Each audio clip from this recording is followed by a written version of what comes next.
Hello everyone, welcome to GK in shorts. आज हम लोग डिस्कस करेंगे फेब्रुअरी मंथ का पार्ट 1, जो कि है 1 से 10 फेब तक का। ये सारे current affair the Hindu, Indian express और पीआईबी से लिए गए हैं। ठीक है, तो ये सभी एग्जाम्स के लिए इम्पॉर्टेंट है। साथ ही मैं आपके साथ में डिस्कस करूंगा किसी किसी करंट अफेयर्स के बैकग्राउंड को डिटेल में भी बताऊंगा, ताकि आप लोग को फैक्ट्स याद रखने में प्रॉब्लम ना हो उसमें। ठीक है, तो चलिए स्टार्ट करते हैं फिर आज का करंट अफेयर। और जो लोग पहली बार आए हैं करंट अफेयर देख रहे हैं, वो लोग चैनल्स को सब्सक्राइब कर लीजिए ताकि आप लोग को रेगुलर इसका अपडेट मिलता रहे। ठीक है, तो चलिए स्टार्ट करते हैं। देखिए, पहला करंट अफेयर है कि सेंट्रल गवर्नमेंट ने डिक्लेयर किए हैं 14th new minor minerals forest produce. ठीक है, और उनको एमएसपी के अंडर रखा जाएगा। ठीक है, under MSP scheme framework for marketing of minor produce. तो अब देखिए, यहाँ पर ज़रूरी है कि एमएसपी इतना न्यूज़ में था, तो उसके बारे में हम लोग को उसका नॉलेज रहे एमएसपी का। ठीक है, तो अब यहाँ पे एमएसपी के बारे में थोड़ा सा समझ लेते हैं। ठीक है, तो देखिए एमएसपी होता क्या है। एमएसपी होता है प्राइस ऑफ एग्रीकल्चरल प्रोडक्ट, जो गवर्नमेंट सेट करती है। और a product can not be brought in at less than MSP. तो गवर्नमेंट ने अगर ये प्राइस सेट कर दिया, मिनिमम सपोर्ट प्राइस, तो उससे कम रेट में वो नहीं लेंगे, उतना मिनिमम में वो लेते हैं। तो अब आप लोग को यहाँ पे ध्यान क्या रखना है, यहाँ पे आप लोग को ध्यान रखना है कि इनिशियली जो है वो अनाउंस किया था 1966-67 में फर्स्ट टाइम वीट के लिए। ठीक है, तो बेसिकली ये सेफगार्ड करने के लिए थी फार्मर्स के इंटरेस्ट को। और सेंट्रल गवर्नमेंट ने सेट की एमएसपी 23 आइटम्स की। तो ध्यान रखिएगा कितने आइटम्स की एमएसपी सेट की, 23 आइटम्स की। और सबसे इम्पॉर्टेंट आप ये ध्यान रखिएगा कि कौन इसको, किसकी रिकमेंडेशन पे ये सेट होती हैं। तो ये होती है commission for agricultural cost and prices. ठीक है, तो MSP is fixed twice a year on the recommendation provided by commission for agricultural cost and prices, CACP। ध्यान रखिएगा, ये काफ़ी इंपॉर्टेंट है। ठीक है, 2 बार ट्वाइस फिक्स्ड होती है on the recommendation provided by commission for agricultural cost and prices. फिर देखिए next news. India is the second largest producer of silk. ध्यान रखिएगा, second largest producer of silk India है। फर्स्ट कौन है आप लोग मेरे को कमेंट सेक्शन में बताइएगा। बहुत बार डिस्कस कर चुका हूँ मैं ये पहले भी करंट अफेयर में, फिर भी आप लोग बताइएगा, आपका रिवीजन हो जाएगा। ठीक है, तो ओकेजन क्या थी, 8th इंडिया का इंटरनेशनल सिल्क फेयर जो है वो इनॉग्रेट किया था। यूनियन टेक्सटाइल मिनिस्टर कौन है, इस स्मृति ईरानी है। ठीक है, तो इसको वर्चुअली इनॉग्रेट किया गया था। अब आप लोग ध्यान रखिएगा कि इंडिया वर्ल्ड की ओनली कंट्री है जो चारों टाइप के सिल्क प्रोड्यूस करती है। और वो 4 टाइप कौन से हैं, वो है एरी, मलबेरी, मूगा एंड सार। तो ये 4 टाइप के सिल्क हैं। फिर देखिए next current affair. As per RBI financial stability report, तो जो ग्रॉस एनपीए है बैंक का, वो राइज हो सकता है 7.5% इन सितंबर 2022, 13.5%। तो ध्यान रखिएगा कितना राइज हो सकता है, 7.5 से 30.5%। ठीक है, 22 सितंबर 2021। तो इसको आप लोग याद रखिएगा। फिर देखिए, फाइनेंस मिनिस्टर निर्मला सीतारमन ने अनाउंस किया एक नई सेंट्रली स्पॉन्सर्ड स्कीम, प्रधानमंत्री आत्मनिर्भर स्वास्थ्य भारत योजना। ठीक है, प्रधानमंत्री आत्मनिर्भर स्वास्थ्य भारत योजना एंड पोषण 2.0 मिशन। तो ये दो नई योजनाएं 2021 में लॉन्च की हैं। और ये जो पोषण 2.0 मिशन है ना, ये लॉन्च किया गया है इम्प्रूव करने के लिए न्यूट्रिशनल कंटेंट। ठीक है, और ये मर्ज किया जाएगा पोषण अभियान और सप्लीमेंट्री न्यूट्रिशन प्रोग्राम के साथ में। आप लोग ध्यान रखिएगा कौन सी दो नई स्कीम 2021 बजट में अनाउंस की गई। ये सेंट्रली स्पॉन्सर्ड स्कीम होंगी और इनका नाम है प्रधानमंत्री आत्मनिर्भर स्वास्थ्य भारत योजना एंड पोषण 2.0 मिशन।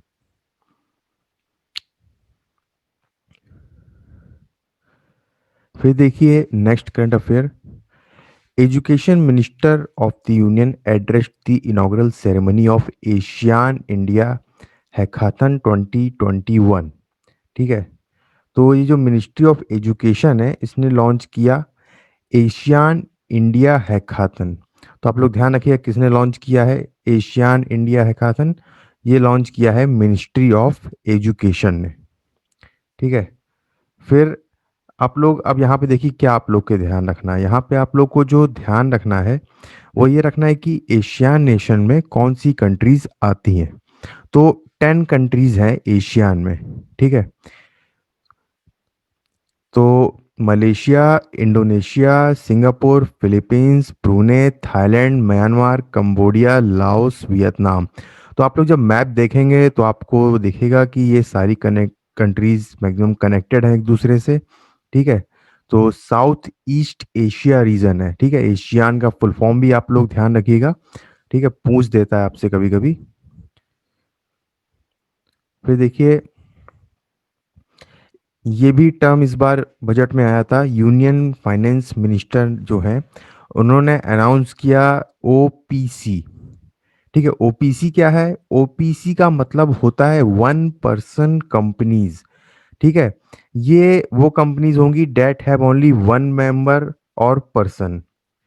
तो ये प्रमोट करने के लिए किया गया है इनोवेटर्स एंड स्टार्टअप और इंसेंटिवाइज किया जाएगा ओपीसी को। किनको? वन पर्सन जो कंपनीज हैं उनको इंसेंटिवाइज किया जाएगा और ये जो स्कीम है ये स्टार्टअप्स को प्रमोट करने के लिए है।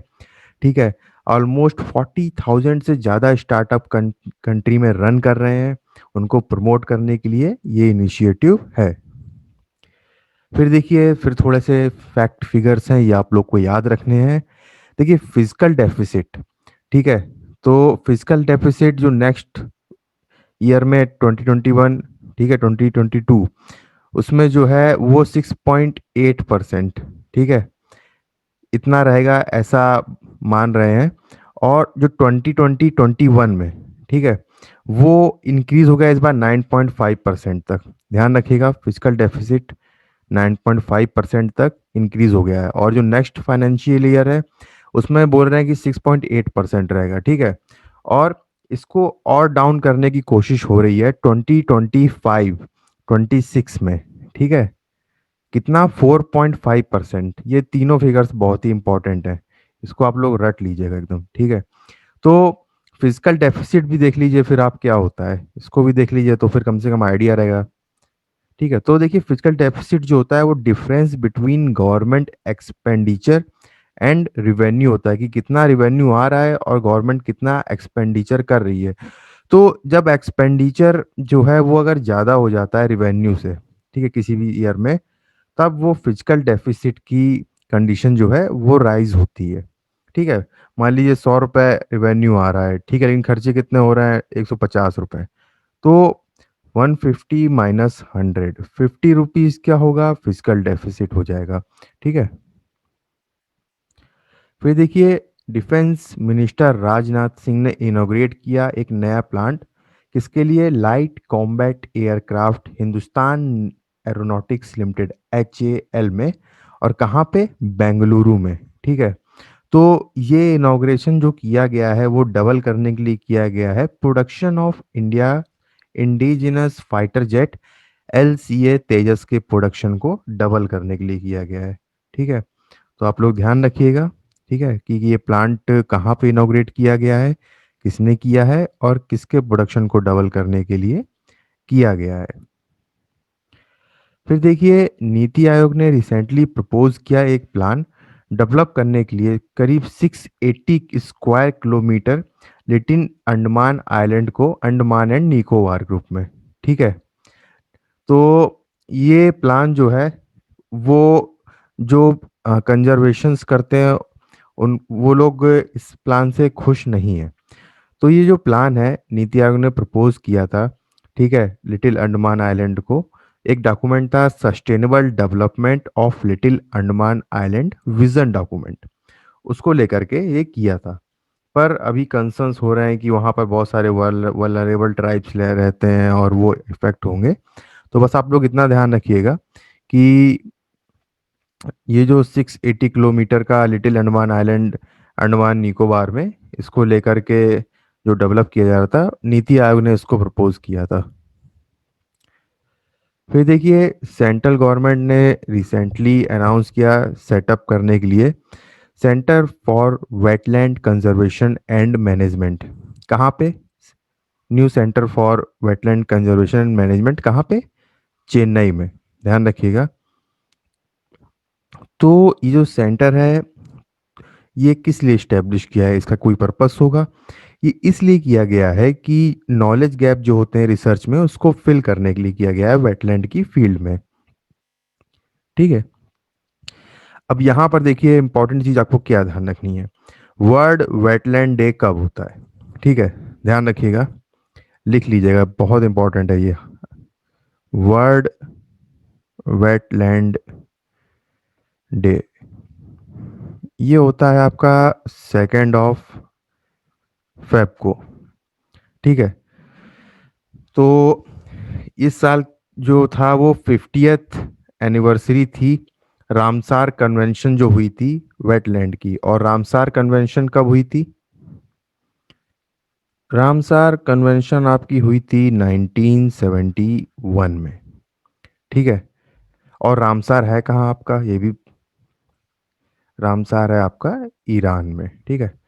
तो ये ध्यान रखिएगा कब होता है वर्ल्ड वेटलैंड डे, बहुत इंपॉर्टेंट है ये। फिर देखिए एंडी जैसी, ठीक है, एंडी जैसी, इन्होंने रिप्लेस किया जेफ बेजोस को as the new executive chief officer of amazon.com। ठीक है। तो ध्यान रखिएगा इनका नाम इन्होंने रिप्लेस किया है। और अमेजोन आपको पता ही होगा, आप लोग यूज़ करते हैं, एक मल्टीनेशनल कंपनी है। ठीक है। जो फोकस करती है cloud computing, e commerce, artificial intelligence और डिजिटल स्ट्रीमिंग में। तो इसको फाउंड किया था जेफ बेजोस ने 1994 में। ठीक है। और इसका हेडक्वार्टर का है अमेजोन का, इसका हेडक्वार्टर है सिएटल वॉशिंगटन डीसी में। ठीक है। तो ये नेम याद रखिएगा आप लोग। ठीक है, एंडी जैसी। फिर देखिए गवर्नमेंट ऑफ महाराष्ट्र ने इनिशिएट की है एक scheme to provide startups with financial help for filing of patents. ध्यान रखिएगा, पेटेंट्स को फाइल करने के लिए स्टार्टअप्स के लिए कौन इनिशिएट की है? महाराष्ट्र गवर्नमेंट ने स्कीम। ठीक है। तो इसको आप लोग ध्यान रखिएगा। इसके अलावा आप लोग ध्यान रखिएगा इंडिया इनोवेशन इंडेक्स। तो नीति आयोग ने रिलीज किया था second edition of Indian innovation index, और कर्नाटका ने टॉप किया था उसमें। ठीक है। कर्नाटका में, कर्नाटका ने टॉप किया था इंडियन इनोवेशन इंडेक्स।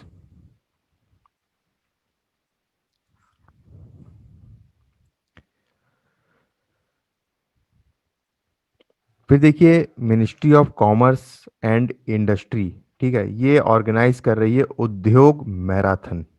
ध्यान रखिए उद्योग मैराथन कौन ऑर्गेनाइज कर रहा है? Ministry of commerce and industry. और ये मैराथन है वेबिनार्स का। ठीक है। तो वेबिनार का जो यहाँ पे फोकस होगा वो होगा प्रमोट करने के लिए productivity and quality in Indian industry.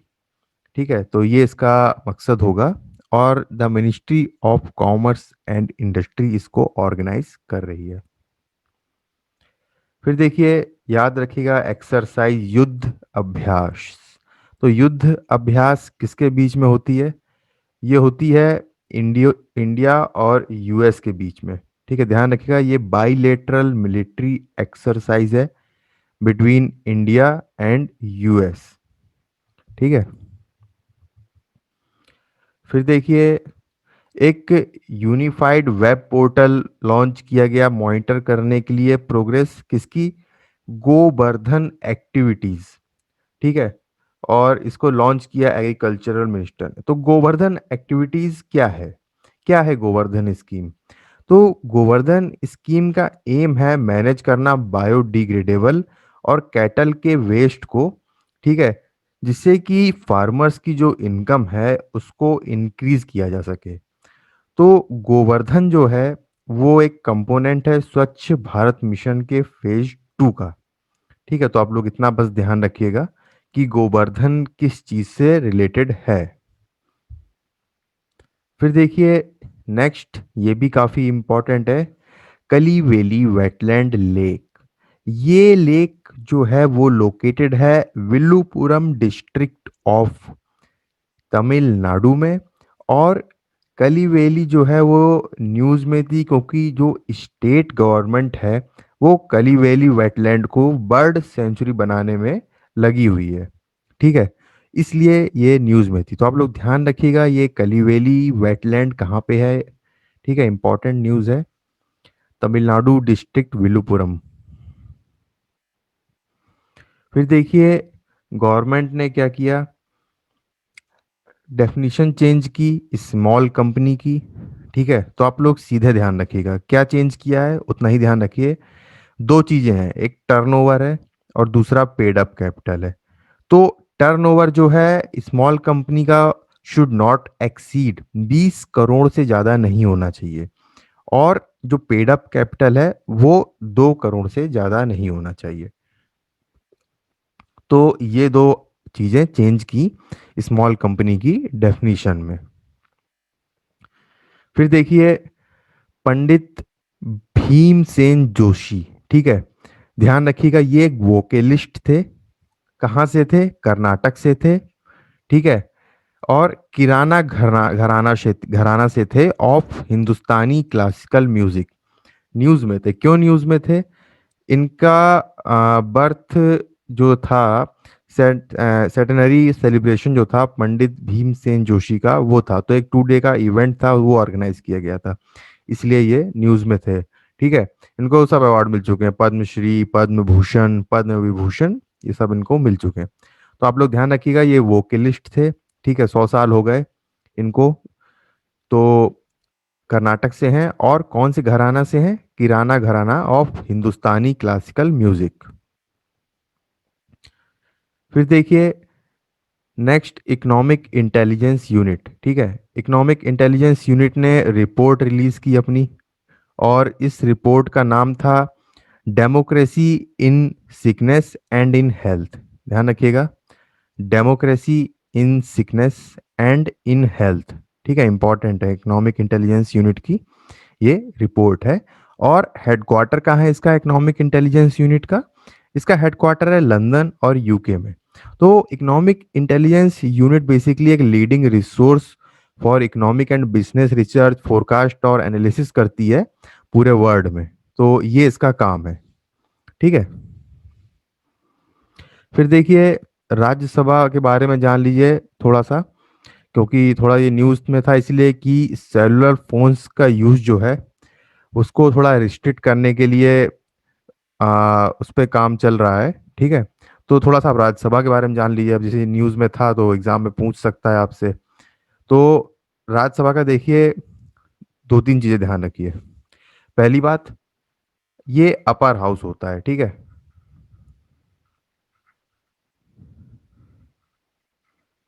ये होता है अपर हाउस। और चेयरमैन कौन होता है राज्यसभा का? ठीक है, ये आपसे पूछ सकता है एग्जाम में, तो वो होते हैं वाइस प्रेसिडेंट। अब मेरे को आप इस कमेंट में बताइएगा कि कौन है इस समय वाइस प्रेसिडेंट।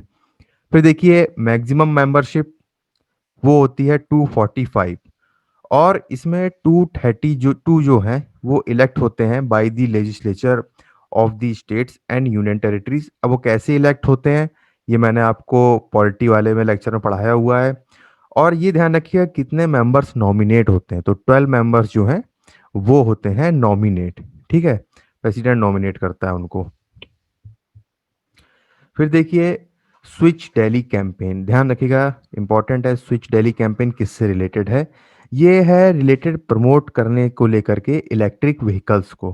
ठीक है, इलेक्ट्रिक व्हीकल्स को प्रमोट करने के लिए ये है, और ये सीएम अरविंद केजरीवाल, इन्होंने इसको लॉन्च किया, स्विच दिल्ली। फिर देखिए, जो रिगाइम है म्यांमार में, वो हेड हो रहा है आर्मी। आर्मी इस समय हेड कर रही है, आपने देखा ही होगा न्यूज़ में। ठीक है, इमरजेंसी की सिचुएशन में है और मिलिट्री ने टेक ओवर कर लिया है वहाँ पर। तो ये जो काउंसिल हेड है आर्मी के, उनका नाम है मिन ओंग लेंग। ठीक है, ध्यान रखिएगा कौन हेड कर रहा है इस समय। उनका नाम है मिन ओंग लेन। ठीक है, तो 1 फेब को मिलिट्री ने टुक ओवर कर लिया था म्यांमार गवर्नमेंट को। ठीक है, और सीज कर दिया था कंट्री को वहाँ की मिलिट्री ने। तो ऑन्ग सैन सू की, उनको डिटेन कर लिया गया। ठीक है, ध्यान रखिएगा, ऑन सैन सू की उन्हीं की गवर्नमेंट थी। तो उन्होंने इलेक्शंस जीते थे, ठीक है, नवंबर में। ठीक है, तो आप लोग ध्यान रखिएगा। और ऐसा एलिगेशंस लगाया गया कि फ्रॉड वोट्स मिले उनको, इस वजह से मिलिट्री जो है वो टेक ओवर कर रही। तो 2 लोग के यहाँ पे ध्यान रखिएगा नाम। ठीक है, पहला ऑन्ग सैन सू की, और दूसरा जो जनरल हेड हैं जो लीड कर रहे हैं आर्मी को, उनका नाम है मिन ओंग लेंग। फिर ये ध्यान रखिएगा, पाकिस्तान की ने सक्सेसफुली टेस्ट फायर किया है nuclear capable surface to surface ballistic missile, और गजनबी मिसाइल उसका नाम दिया गया है। ठीक है, फिर देखिए स्टार डस्ट 1.0 लॉन्च व्हीकल, उसको लॉन्च किया गया लॉरिंग कॉमर्स सेंटर इन मेन यूएस से। ठीक है, तो ये है क्या स्टार डस्ट 1.0?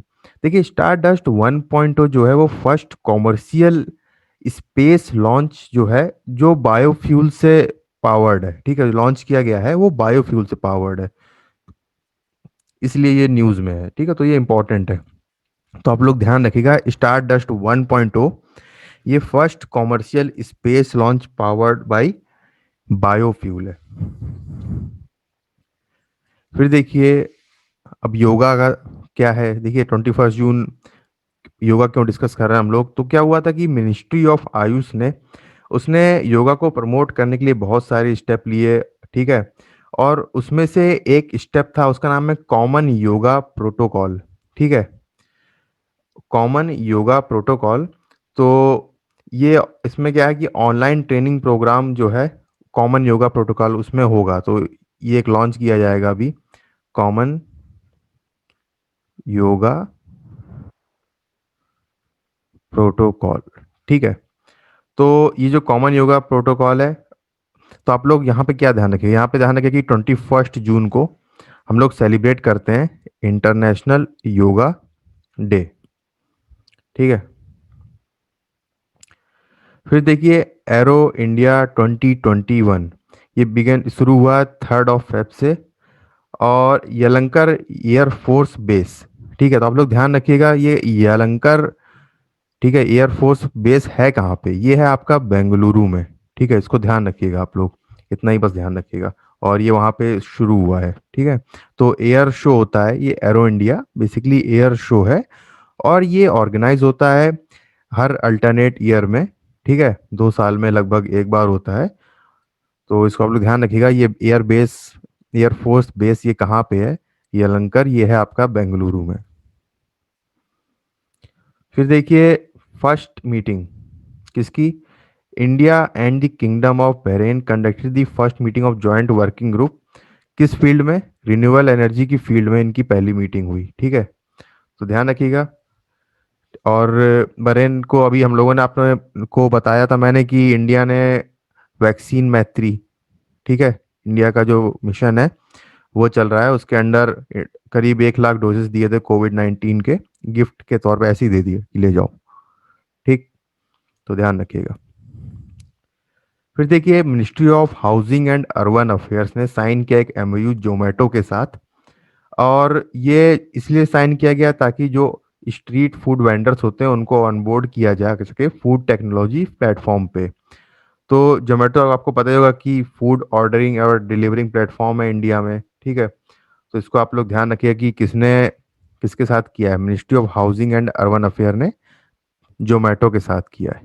तो ये आपसे पूछ सकता है एग्जाम में। ठीक है, इंपॉर्टेंट है थोड़ा। फिर देखिए रिजर्व बैंक ऑफ इंडिया। तो क्या है कि रिजर्व बैंक ऑफ इंडिया ने अनाउंस किया है सेटअप करने के लिए 24/7 helpline for digital payment service सितंबर 2021 से। और सेंट्रल बैंक जो है also announced enabling participation in cheque truncation system, ठीक है, क्लियरिंग सारे बैंकों में। तो ये आप ध्यान रखिएगा, ठीक है। जनरल सी इंफॉर्मेशन है। तो आपसे मतलब ये पूछ सकता है कि कब से 24/7 हेल्पलाइन जो है वो ऑपरेट होगी डिजिटल पेमेंट सर्विसेज के लिए। तो ये आपकी होगी सितंबर 2021 से, ठीक है। फिर देखिए नेक्स्ट करंट अफेयर है इंडियन मेट्रोलॉजिकल डिपार्टमेंट, ठीक है। उड़ीसा ने बताया कि उड़ीसा बालासोर जो है वो उसको मिलेगा first thunderstorm research test bed of the country. ध्यान रखिएगा कहाँ पे आ रहा है ये first thunderstorm research test bed of the country. ये आ रहा है आपका उड़ीसा, और बालासोर जो है वो जगह है। तो आईएमडी क्या है, देखिए आईएमडी जो है इंडियन मेटेरोलॉजिकल डिपार्टमेंट बोलते हैं इसको। और ये वेदर फोरकास्टिंग, मेटेरोलॉजिकल ऑब्जर्वेशन और सिस्मोलॉजी इन सब से रिलेटेड इंफॉर्मेशन देती है, और ministry of earth and science के अंडर में ये आती है, ठीक है। फिर देखिए चा बगीचा धान पुष्कर मेला, ठीक है। चा बगीचा धान पुष्कर मेला ये कहाँ होता है, ध्यान रखिएगा ये होता है गुवाहाटी में। ध्यान रखिएगा ये फेस्टिवल कहाँ होता है, मेला जो है ये आपका गुवाहाटी में होता है। तो इतना आप लोग ध्यान रखिएगा, ठीक है। चा बगीचा धान पुष्कर मेला। फिर देखिए मिनिस्ट्री ऑफ कॉरपोरेट अफेयर्स जो है वो लॉन्च करेगी data analytics driven MCA 21 version 3.0 during the financial year 2021। तो as per the ministry of corporate affairs MCA 21 version 3.0 जो है इसके इसमें मॉड्यूल में क्या होगा, ई कंसल्टेशन हो गया, ई एडजुडिकेशन हो गया, और कंप्लायंस मैनेजमेंट हो गया, ठीक है। तो MCA 21 जो है एक बेसिकली मिशन मोड प्रोजेक्ट है ई गवर्नेंस प्लान के लिए, ठीक है। तो ये स्टार्ट किया था आपका मिनिस्ट्री ऑफ कॉरपोरेट अफेयर ने। और फिर क्या हुआ कि 2002 में जो मिनिस्ट्री थी, ठीक है, वो सर्विस प्रोवाइड करने में प्रॉब्लम हो रही थी इसको। और फिर उसके बाद धीरे धीरे फिर इस प्रोजेक्ट को इम्प्लीमेंट किया गया। तो अभी ये चीज़ें इसमें ऐड हो रही हैं, ठीक है। फिर देखिए नेशनल हॉर्टिकल्चर फेयर 2021, ठीक है, ये स्टार्ट हुआ इंडियन इंस्टीट्यूट ऑफ हॉर्टिकल्चर। ध्यान रखिए कहाँ है Indian institute of horticulture and research, ये है आपका बेंगलुरु में। और थीम क्या थी, horticulture for startup and stand up India, ये इसकी थीम थी, ठीक है। फिर देखिए next current affair Indian railway catering and tourism, ठीक है, इसने क्या किया, इसने लॉन्च किया है अपना ऑनलाइन बुक सर्विस, ठीक है। ध्यान रखिएगा online book bus service, sorry, bus service launch की आईआरसीटीसी ने। तो आईआरसीटीसी क्या है, आईआरसीटीसी आपकी पीएसयू है, ठीक है। आप टिकट बुक करते हो उससे, ठीक है, टूरिज्म सर्विस लेते हो, इंडियन रेलवे आपको प्रोवाइड करती है उसके थ्रू। तो ये आपकी 1999 में आईआरसीटीसी बनी थी, ठीक है। आप लोग ध्यान रखिएगा आपसे पूछ सकता है कि बस बुकिंग रिसेंटली इसमें से कौन सी सर्विस, ऐसे पूछ सकता है कौन सी सर्विस आईआरसीटीसी ने रिसेंटली शुरू की है, तो बस सर्विस को स्टार्ट किया है। फिर देखिए चाइना ने अनाउंस किया कि वो सेटअप करेगा, ठीक है, एक ऐसा प्लेटफॉर्म जो ट्रैक कर सकेगा जितने भी एंटरप्राइजेज हैं वो कितना पॉल्यूट कर रही हैं, और फिर उस हिसाब से उनको ऊपर पेनल्टी लगाई जाएगी। तो ध्यान रखिएगा कि आपसे पूछ सकता है कि कौन सी कंट्री ये स्टेप ले रही है कि मॉनिटर करेगा जितनी भी इंडस्ट्रीज हैं और उनके पॉल्यूशन एमिशन को, तो वो है चाइना। ये देखिए ये इंपॉर्टेंट है न्यूज़। फिर देखिए maiden contingent 34 CRPF women personnel, और इनको इंडक्ट किया गया है specialised jungle warfare commando force में, ठीक है। और उस फोर्स का नाम है कोबरा। तो इसमें इनको इंडक्ट किया गया है, ठीक है। तो इनको जल्दी ही डिप्लॉय किया जाएगा एंटी नक्सल्स ऑपरेशंस के लिए। ध्यान रखिएगा, ठीक है, इंपॉर्टेंट है। फिर देखिए जो रूट ये है, फर्स्ट क्रिकेटर बने डबल टेस्ट, डबल सेंचुरी लगाई इन्होंने 100 टेस्ट में। तो 100वें टेस्ट में डबल सेंचुरी लगाने वाले ये पहले क्रिकेटर हैं, जो रूट इनका नाम है। फिर देखिए सेंटर ने अप्रूवल दिया तमिलनाडु में श्री विल्ली पुठूर और मेघामलई टाइगर रिजर्व, नया टाइगर रिजर्व आ रहा है, तो ध्यान रखिएगा, ये इंपॉर्टेंट है। ठीक है, ये आपसे पूछ सकता है। तो ये जो टाइगर रिजर्व है यानी क्लोज करेगा श्री विल्लीपुट्टूर ग्रिजल्ड स्क्वायरल और मेघामलई वाइल्ड लाइफ सेंचुरी को। ठीक है, इसी के अराउंड करके ये बनेगा, इसी को इनक्लोज करके टाइगर रिजर्व। तो इसको आप लोग ध्यान रखिएगा, ये इंपॉर्टेंट है। फिर देखिए ये भी इंपॉर्टेंट है, इंडिया का फर्स्ट जियो थर्मल पावर प्रोजेक्ट कहाँ पे सेटअप हो रहा है। ये सेटअप हो रहा है लद्दाख में, ध्यान रखिएगा, ये भी बहुत इंपॉर्टेंट है, ये तो बहुत इंपॉर्टेंट, दोनों ही न्यूज़ इंपॉर्टेंट है। ठीक है, टाइगर रिजर्व स्टैब्लिश जो हो रहा है, और ये फर्स्ट एवर जियो थर्मल फील्ड डेवलपमेंट प्रोजेक्ट है इंडिया में, और ये लद्दाख में सेटअप हो रहा है।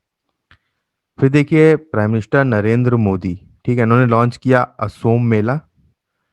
ठीक है, और ये कहाँ पर किया, ये किया Dhekiajuli of Sonitpur district of Assam में। ठीक है, तो ये जो असोम मेला प्रोजेक्ट है, इसको भारत माला प्रोजेक्ट के लाइन पे लॉन्च किया गया है, और ये इनिशिएटिव है बूस्ट करने के लिए रोड इंफ्रास्ट्रक्चर को स्टेट के, जिससे कि कनेक्टिविटी इंप्रूव होगी और स्टेट की उससे इकोनॉमिक प्रोग्रेस होगी। ठीक है, तो ये चीज़ थी इसमें। फिर देखिए नेक्स्ट में यूनाइटेड स्टेट, ठीक है, यूनाइटेड स्टेट ने अनाउंस किया है कि वो री एंगेज करेगा United nation human right council के साथ। और ये 3 साल पहले ट्रम्प एडमिनिस्ट्रेशन ने छोड़ दिया था इसको। ठीक है, United nation human right council को इसको ड्रॉप कर दिया था, छोड़ दिया था। तो यूनाइटेड नेशन है क्या, यूनाइटेड नेशन की ये एक यूनाइटेड नेशन की बॉडी है, United nation human right council, और ये प्रोटेक्ट करती है और प्रमोट करती है ह्यूमन के राइट्स को अक्रॉस द वर्ल्ड। और ये फाउंड की गई थी 2006 में। ठीक है, आप इसका हेडक्वार्टर ध्यान रख लीजिएगा, अगर रख सकते हैं तो जेनेवा स्विट्जरलैंड इसका हेडक्वार्टर है। ठीक है, फिर देखिए ये जनरल इंफॉर्मेशन है। तो क्या हुआ कि चाइना में जो है वो बर्थ रेट जो है वो ड्रॉप हुआ 2020 में भी। ठीक है, और वहाँ पर रिलैक्सेशन किए गए थे, फैमिली प्लानिंग की पॉलिसी को लेकर के जो रिस्ट्रिक्शंस थे उसको रिलैक्स किया गया था, नॉर्म्स को, लेकिन कोई राइज देखने को नहीं मिला। ठीक है, इसको इमेज को इग्नोर कीजिएगा। तो चाइना ने अपनी पॉलिसी को चेंज किया था बहुत लगभग 10 साल पहले, वन चाइल्ड पॉलिसी को। और फिर वन चाइल्ड पॉलिसी को, और फिर 2016 में अलाउ किया था फैमिलीज को कि ये उनके 2 बच्चे मतलब तक रख कर सकते हैं। ठीक है, लेकिन अभी कोई ज़्यादा चेंज नहीं आया उनके में। ठीक है, तो ध्यान रखिएगा, जनरल इन्फॉर्मेशन एक। फिर देखिए प्राइम मिनिस्टर नरेंद्र मोदी जो है वो वर्चुअली इनाग्रेट करेंगे वर्ल्ड सस्टेनेबल डेवलपमेंट समिट को 10 फेब को। और ये जो वर्ल्ड सस्टेनेबल डेवलपमेंट समिट होगी, ये 20th एडिशन होगा the energy and resources institute, TERI का आपने नाम सुना होगा। ठीक है, उसका। तो ये भी एक जनरल इन्फॉर्मेशन है, लेकिन आप इसके बारे में जान लीजिए। ठीक है, ये इसका हेडक्वार्टर ध्यान रखिएगा टेरी का, इसका फुल फॉर्म याद रखिएगा। ठीक है, क्या है, the energy and resources institute. Headquarter कहाँ है इसका, दिल्ली में। ठीक है, तो ये चीज़ है। और अच्छा इसकी इसमें थीम, अच्छा नहीं है, थीम है ना, हाँ ये थीम ध्यान रख लीजिएगा। थीम इसकी है आपकी redefining our common future, safe and secure environment for all. ठीक है, redefining our common future, safe and secure environment for all, ये इसकी थीम है। फिर देखिए ग्लेशियर लेक आउटबर्स्ट। ठीक है, तो ग्लेशियर लेक आउट ने सुना ही होगा, ये कहाँ पे हुआ था, थोड़ा सा आपको इसके बारे में बता देता हूँ। तो ये देखिए ग्लेशियर लेक आउटबर्स्ट ये हुआ था, और ये एक तरीके का फ्लड था, सडन आउटबर्स्ट होता है। ठीक है, तो ये कब होता है कि मान लीजिए कोई डैम है, उसमें कोई ग्लेशियर लेक है, ठीक है, वो मेल्ट हो जाती है, और फिर वो उसको सही से होल्ड नहीं कर पाता है, तो एकदम से वो डिजास्टर टाइप का क्रिएट हो जाता है, और फिर उसमें इतनी सारी चीज़ें होती हैं, जैसे मान लीजिए बहुत सारा मलबा होता है जिसको वो कैरी करता है अपने साथ में। तो क्या हुआ था कि रेनी विलेज है, ठीक है, और वहाँ पर ये हुआ था, तो इसमें दो हाइड्रो प्रोजेक्ट थे, वो ज़्यादा इफेक्ट हुए। पहला ध्यान रखिएगा, पहला था ऋषि गंगा, और दूसरा था वहाँ पे तपोवन, ठीक है, विष्णुगुड़ा में। ठीक है। तो रेनी विलेज, आप लोग को मैं बता दूं, चिपको मूवमेंट आपने सुना होगा, ठीक है। तो चिपको मूवमेंट का जो स्टार्ट था वो यहीं से हुआ था, रेनी विलेज से, ठीक है। अब आप लोग मेरे को कमेंट सेक्शन में बताइएगा कि चिपको मूवमेंट जो है वो किसने स्टार्ट किया था, ठीक है। आप लोग मेरे को बताइएगा चिपको मूवमेंट जो है वो किसने स्टार्ट किया था। फिर देखिए, बेंगलुरु इंटरनेशनल एयरपोर्ट ने, उसको मिला है global recognition of voice of the customer in, ठीक है। ये अवार्ड मिला है global recognition of voice of the customer. ध्यान रखिएगा, वॉइस ऑफ द कस्टमर किसको मिला है, ग्लोबल रिकॉग्निशन, ठीक है। ये एक इनिशिएटिव है जो लॉन्च किया था एयरपोर्ट काउंसिल इंटरनेशनल वर्ल्ड ने, ठीक है। तो बेंगलुरु को मिला है, बेंगलुरु इंटरनेशनल एयरपोर्ट को। फिर देखिए, नीति आयोग ने सेटअप की एक सब ग्रुप, ठीक है, प्रिपेयर करने के लिए national action plan migrant workers के लिए। और ये आपका किया मिनिस्टर ऑफ स्टेट जो लेबर हैं उन्होंने किया इसको। तो ये एक इन्फॉर्मेशन थी आपको, मैंने ध्यान होगा एक चीज़ बताई थी कि नीति आयोग और फ्लिपकार्ट ने भी एमओयू किया था, ठीक है, रिसेंटली हैंड जॉइन किए थे।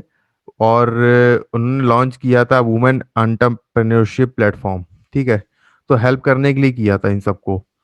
और ये जो माइग्रेंट वर्कर्स का जो चल रहा है, क्राइसिस चल रहा है इस समय, तो इसके लिए भी एक कमिटी बनाई गई, ठीक है। और इसमें बहुत सारे NGO, subject expert, civil societies, सब प्लेटफॉर्म पे आएंगे और फिर काम करेंगे इनके लिए बेसिकली, ठीक है। अभी इनिशियल स्टेज में ही है ये। फिर देखिए, national commission for protection of child rights, NCPCR ने रिलीज की एक जॉइंट एक्शन प्लान। किस पे रिलीज किया, ध्यान रखिएगा, prevention of drug and substance abuse among children and illicit trafficking पे, ठीक है। और ये एनसीबी के साथ मिलकर इसको लॉन्च किया गया है, नेशनल नारकोटिक्स कंट्रोल ब्यूरो, ठीक है, एनसीबी, नारकोटिक्स कंट्रोल ब्यूरो। फिर देखिए, scientist from the Hesaraghatta based Indian institute of horticulture research, इन्होंने डेवलप किया एक न्यू वैरायटी ऑफ मैरीगोल्ड, ठीक है। तो ध्यान रखिएगा। और ये जो न्यू वैरायटी है मैरीगोल्ड की, इसको यूज किया जाएगा एक्सट्रैक्शन ऑफ क्रूड कैरोटीन के लिए, ठीक है। तो ध्यान रखिएगा किसके लिए इसको यूज किया जाएगा और कहाँ पे ये न्यू वैरायटी इसको डेवलप की है, ठीक है। फिर देखिए, गवर्नमेंट ने अप्रूव किया इंक्लूजन ऑफ स्पेशलिटी स्टील, किसके अंडर में, प्रोडक्शन लिंक्ड स्कीम के अंडर में, ठीक है। तो ध्यान रखिएगा, स्पेशलिटी स्टील, और इसको प्रोडक्शन लिंक्ड इंसेंटिव इसके अंडर में किया गया है। तो ये इंक्लूड किया गया है स्कीम में, और 5 साल का एक प्लान तैयार किया जाएगा इसमें। तो पीएलआई स्कीम क्या है ये मैं आपको बता देता हूँ, ठीक है। ये इंक्रीज करने के लिए है डोमेस्टिक मैन्युफैक्चरिंग, और डिक्रीज करने के लिए इंपोर्ट बिल को। तो सेंट्रल गवर्नमेंट ने इंट्रोड्यूस किया प्रोडक्शन लिंक्ड इंसेंटिव स्कीम, जो प्रोवाइड करती है कंपनीज को इंसेंटिव्स के साथ, ठीक है, सेल इंक्रीज करने में जो हेल्प हेल्प मिलती है उसके लिए उनको डोमेस्टिक यूनिट्स में। और ये लोकल कंपनीज को एनकरेज करती है, ठीक है। तो आप लोग ये इतना ध्यान रखिएगा। फिर देखिए, सुप्रीम कोर्ट ने स्टे लगा दिया, ठीक है, dismantling of D commissioned aircraft जो कैरियर था आईएनएस विराट। और कोर्ट में एक प्ली फाइल की गई थी किसी फर्म ने कि वो उसको वेसल को म्यूजियम में कन्वर्ट करना चाहता है इसके लिए, ठीक है। तो इसको आप लोग ध्यान रखिएगा कि इसमें सुप्रीम कोर्ट ने होल्ड लगा दिया है, तो आईएनएस विराट, ठीक है। तो करंट अफेयर में आज के इतना ही था। और आपको वो वीडियो अच्छा लगा हो तो इसको ज़रूर लाइक करिएगा और चैनल को भी सब्सक्राइब कर लीजिएगा, ठीक है, जो फर्स्ट टाइम सुन रहे हो। चलिए फिर मिलते हैं नेक्स्ट करंट अफेयर में। Thank you very much.